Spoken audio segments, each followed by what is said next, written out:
Well, what a confusing sight we had when you did watch this week's episode of AEW Dynamite known as Road Rager, because the arena looked a little bit different and there were things in the crowd that had eyes and faces.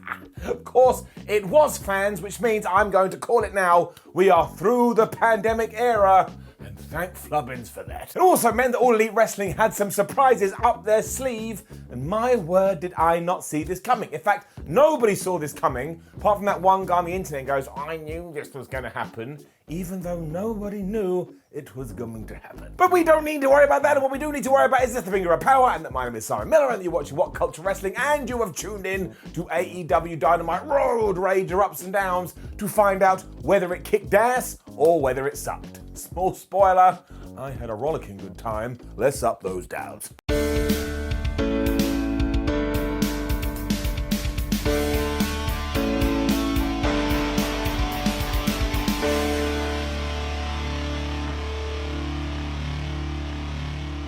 I'm half tempted to start this whole did AEW Dynamite have a good opening match counter, and every single one would be yes, because ever since October 2019, I don't think they've dropped the ball. Now, whatever was going to come out first on this week was going to have a massive advantage, because again, there were fans in the place. I mean, it would be like getting pizza for breakfast. It was just so novel. But it was QT Marshall versus Cody Rhodes in a strap match, and the winner here was going to have to go old school with the stipulations, because there was no pins, there was no submissions, there was no DQ. Just meant everybody under the sun got involved, and if you wanted to be the victor, you had to touch all four corners. And sure, this was shenanigans central, but I don't even care because of the thought that AEW put into their product this evening. Because halfway through this match, all of a sudden the lights went off, and the commentators were like, well, that was very strange. We have been having some bad weather. And Cody kind of looked around like, man, stupid idiots. I'm trying to have a wrestling match here. Would you stop flubbing around with the lights? We shall talk about all of this at the relevant moment later on, but it was basically just one massive tease in order to lure you into a false sense of security. And honestly, more companies need to do this. Work me, please. I'm a wrestling fan. Back in the match, QT got the upper hand when he smacked Cody Rhodes right in the balls, which will always work. And we had some fun bits here where both guys had hit all three turnbuckles. You're like, oh my gosh, who's going to hit the fourth? And then somebody would do a move, which meant we were back to zero. QT really underlined the fact that he was a heel too when he spat into Cody Rhodes' face, and Cody responded to this by giving him 3 crossroads and then winning the match. And I thought to myself, that is exactly how you would react. Imagine you were in any kind of scenario and someone went, oh, you'd be like, man, I used to be a car person, now you're gonna die. So this was a really solid start to Dynamite and set us up perfectly for what was going to happen later. And I guess this is the end of the QT Marshall Cody feud. I enjoyed it.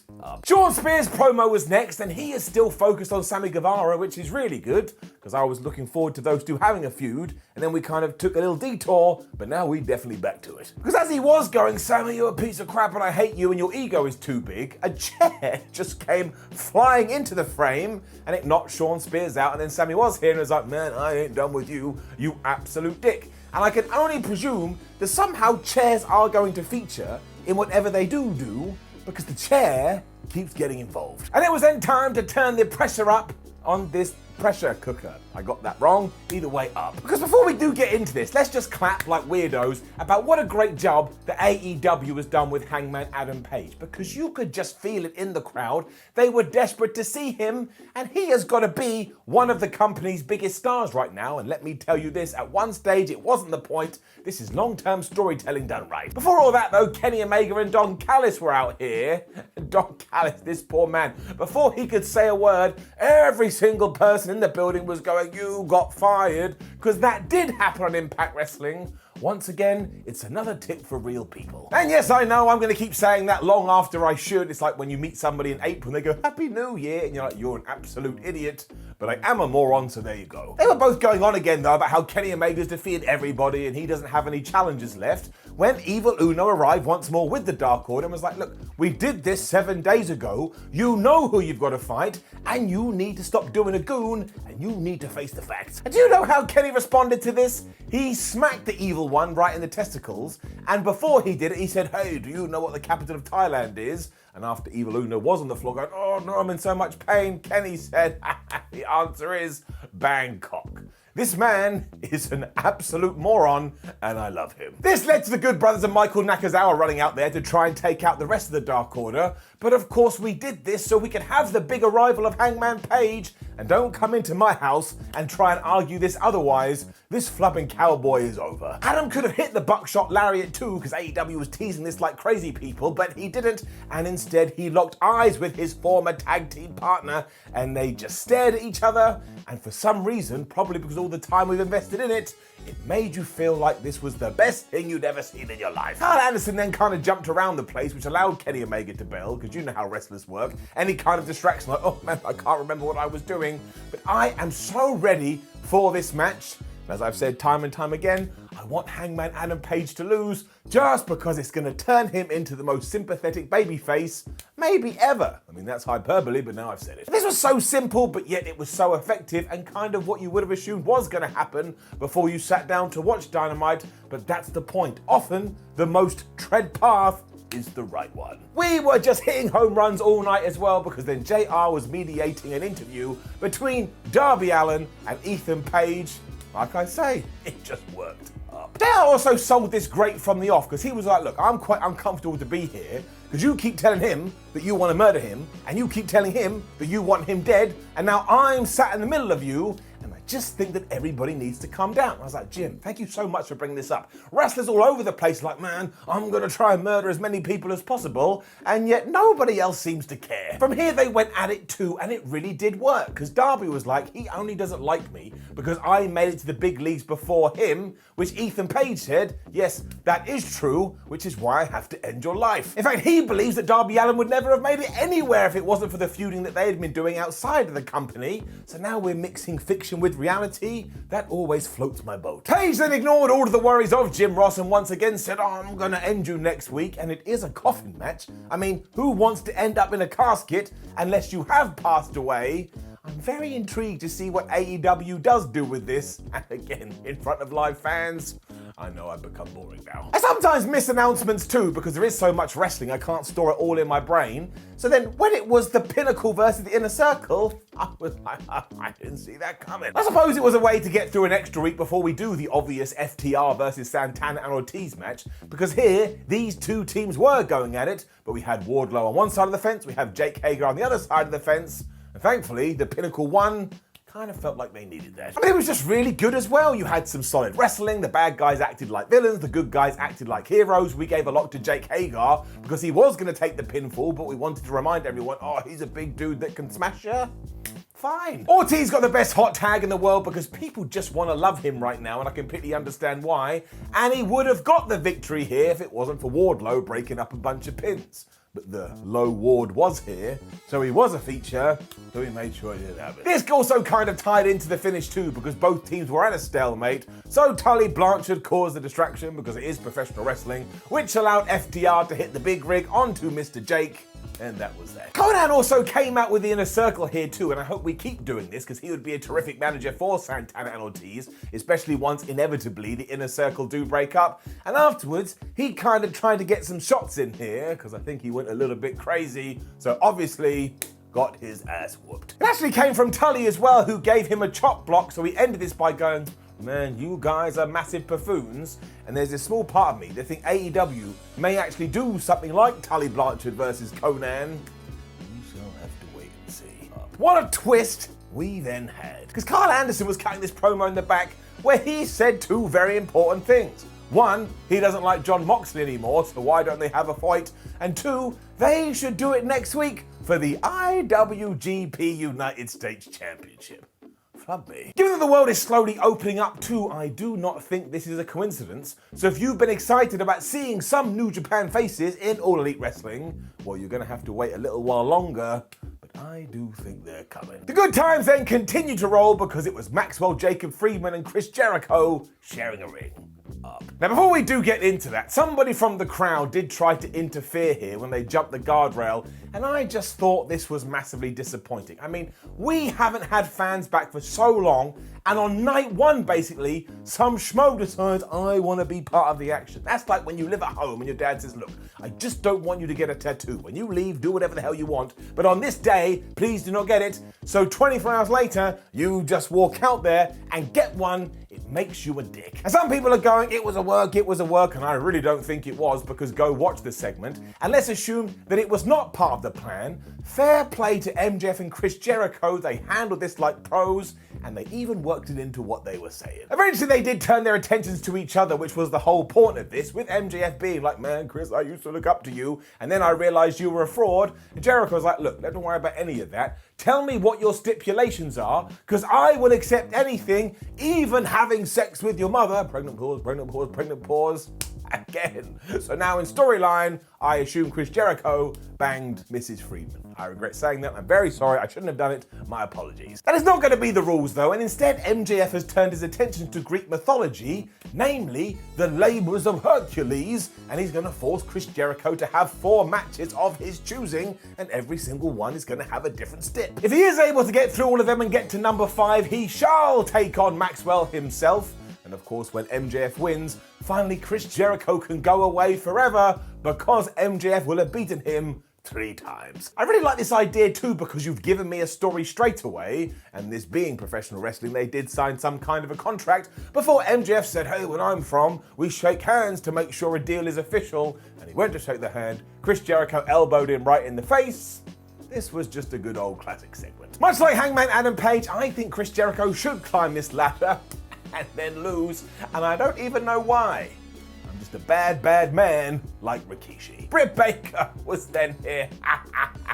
She does not give a shit. She was talking about her match last week and how an innocent bystander, Rebel, got injured, and how in many ways this is Tony Khan's fault because he's got a bunch of blood money, and given that he does have that cash, maybe he'll use it to run a show in Saudi Arabia. We firing those shots. I'm sure everyone will go nuts about this, but look, it was a 5-second thing on a 2-hour show. If you want to throw some shade out there, just do it. Also, let's be honest, it made me go, ooh, because I'm a massive nerd. Anyway, Baker then promised that she will defeat Nyla Rose next week, and I'm pretty sure she will.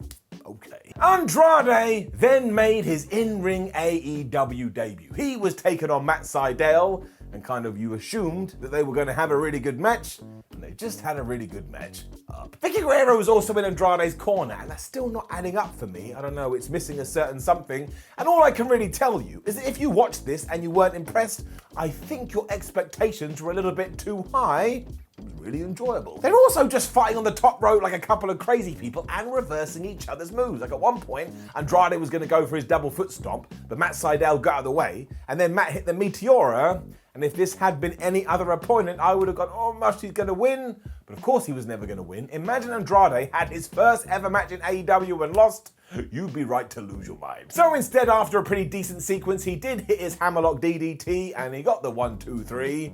That is 1-0 for Mr. Andrade. Just to make it clear that he is a heel, he absolutely kicked the crap out of Matt Sydal afterwards. So we're going to have to see what's next for him, but it wouldn't surprise me if he's in some kind of title match within the next 12 months. Had a big video featuring Christian Cage and Matt Hardy next, and I really do think this is smart, courtesy of AEW. Because if you were trying to reel in some lapsed fans to watch your product, these are the 2 dudes you want to have a fight, because they just scream at you, dear. It's what they spoke about here too, and the fact that they do have some history, and they are going to have that match soon. I think it may even be next week. And I think we should keep an eye on this when it comes to ratings.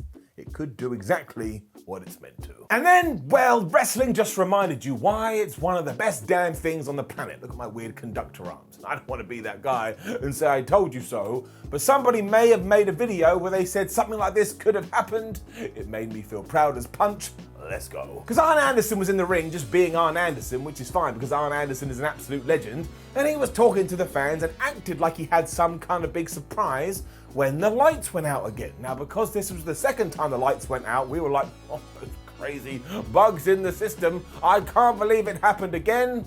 But we had been tricked. Because when they came back on, Aleister Black, now known as Malakai Black, was in the ring, and he took his leg, he took his foot, and basically decapitated Arn Anderson. I mean, he booted him right in the skull. And of course, the fans went nuts, I went nuts, the internet went nuts, and some people were like, how can he be there? Well, he's got a 90-day non-compete. Why do you care? Why is that your first thought? Now, as it turns out, it seems like he only had a 30-day non-compete because WWE forgot to upgrade him when he moved from NXT to Raw and SmackDown. But I don't give a flub if Aleister Black went, I'm not going to obey that stupid contract. I just wanted to enjoy this moment. Cody then ran down to try and help his mentor and friend, and he got smacked in the face as well, as Malakai, as he's now known, turned to the camera and just smirked. This was wonderful. The commentators also sold it like he had gone insane, and if you can believe it, Black still has that eye thing and the bruise on his face, so he is continuing a storyline from one company to the next. I can't think of anybody else who's ever done that. So this was absolutely sublime, but I do want to make an apology, because once on these videos, I said that wrestling should do the whole lights out gimmick twice as much, but I was wrong. After seeing this and reminding myself how good it is, we should do it all the damn time. If you want to have a whole show with the lights just going on and off, it will be entertained. So I loved every single second of this. I thought it was so well done, and it just made me want to tell my friends, so it doesn't just get an up, it gets a golden up. Team Taz is also absolutely flubbed too. We saw a skit from earlier where Ricky Starks was surrounded by security and was just saying, Brian Cage, I think you're a massive asshole. I don't like you, and when I can, I'm gonna push you off a bridge. This led to Taz coming out and being like, Ricky, what are you doing, man? You don't need security. You're ruining everything. When, of course, Brian Cage did turn up, he destroyed all of these guys, and we're gonna have a match next week. Now, this was kind of teased, like maybe Ricky Starks is gonna be kicked out of the group, but I'm imagining this is just sort of like taking us down the wrong lane, and it will be bye-bye to Brian Cage, who then becomes a babyface. Why the hell not? We were then once again reminded how much fans enhanced the experience, because it was the Blade and the Bunny taking on Chris Statlander and Orange Cassidy, and if this had happened in Daily's Place in front of nobody, or whatever you want to say, I don't think it would have worked, but when you had noise, up. Rules weren't really enforced here, which yes, is something that AEW needs to keep an eye on, but the real beauty of this was that everybody is still just going crazy and nuts for Orange Cassidy. Everybody just loves this guy, and that energy comes out of the TV, it goes down my neck and into my stomach, and all of a sudden, I adore him too. There was also a bunch of distractions in this match, and we did tease that we were going to get some male on female stuff, and at one point we actually did, because the Blade was lying down on the floor, Chris Statlander went to the top rope, she hit a 450, allowing Orange Cassidy to get back in there, and he was about to win when the Bunny pulled him out of the ring. This allowed the Blade to then get the brass knucks, which Aubrey Abrams, the referee, thought she'd taken away, and he punched Orange Cassidy right in the face, but he didn't realise that, oh no, Chris Statlander is tagged in, so I'm not legally allowed to make this cover. I may go to jail. Chris Statlander then pushed the Bunny into the Blade before hitting the Big Bang Theory to get the win, and I'm quite clearly going to do something with the Blade and Orange Cassidy because he does keep punching him in the face, but overall, yeah, inoffensive, I had fun. And then I was not prepared for our next segment, but my word, somebody give Dan Lambert a medal. Because he was there with Amanda Nunes and George Masvidal of MMA fame when he just decided to get on a microphone and tell us he massively regretted coming to Dynamite this evening because he's an old school wrestling fan and this new school wrestling sucks. Now I know he's been doing these kind of promos in Impact Wrestling and MLW, but I've never really seen him, and this guy is excellent at winding up a crowd, which made it even better when Lance Archer came out there, punched him in the face, and then dropped him with the blackout. Now I can only assume this is leading somewhere with one of these three, and admittedly it kind of came out of nowhere, but just for this promo alone, what an absolute asshat. Maybe AEW was also trying to get this on SportsCenter or something like that, because they did have George Masvidal and Amanda Nunes, and I really like seeing Nunes especially, because she could destroy everybody in wrestling apart from maybe Brock Lesnar and Matt Riddle. But even then, you wouldn't put it past her. It was time for our main event next, and I don't care what anybody says. The Young Bucks are not capable of having bad matches, and I truly think they are one of the best tag teams ever. That's right, I said it. What are you gonna do? Up. They were taking on Penta and Eddie Kingston for the tag team titles in a street fight, and as such, Matt and Nick Jackson came out like they were from the streets, and they were wearing the tightest denim shorts you have ever seen in your life. Don Callis was also on commentary acting like they were the biggest threats in the world. If you just want to enjoy wrestling for the nonsense that it is, I present you Exhibit A. It also went badly for them in the early going because they were going to super kick Penta and Eddie Kingston and they missed and they hit poor Michael Nakazawa. And honestly, my heart goes out to that guy. No matter what he does, he always gets smacked in the face. You always assumed that weapons were going to get involved because again it was a street fight, but I did not expect Penta to drop kick a chair into Matt Jackson's ass, which he did, but also the sheer lunacy of this entire thing, whatever you can imagine, times it by 92.9. Everybody was going through tables like they were going out of fashion, including Penta, who grabbed Matt Jackson and gave him a running destroyer through some wood. And I was like, wait a minute, we're only halfway through the match, what the hell are we gonna do next? As it turned out, Nick Jackson got a trash can and he kicked it right to Penta's face. That also looked like it sucked. And like I say, it just kept going up and up and up, and everybody getting chucked through tables, including your own Nan, when Eddie Kingston got the sleeper on Matt Jackson. And do you know how Nick Jackson broke this up? He hit a 450 onto the referee. And I laughed for about 5 minutes because it is such a stupid idea to even come up with, let alone do in the ring. And therefore, it's honestly getting 10 out of 10. This is when the Good Brothers came down, which actually made sense here that they were going to interfere given the rules, but they didn't do anything because they got cut off by Penta, and Matt Jackson was then saying to Brandon Cutler, use the spray, use the spray. But he wasn't able to use the spray because then Frankie Kazarian was out here. He powerbombed Brandon through a table. I genuinely don't know where they were getting all these tables from because there were just so many, and the speed and the sheer pace of this was absolutely crazy.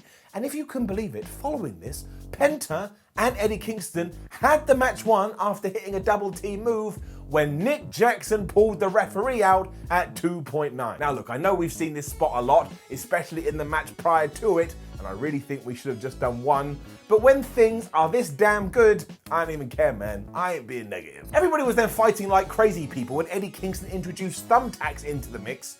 And do you know who went through these?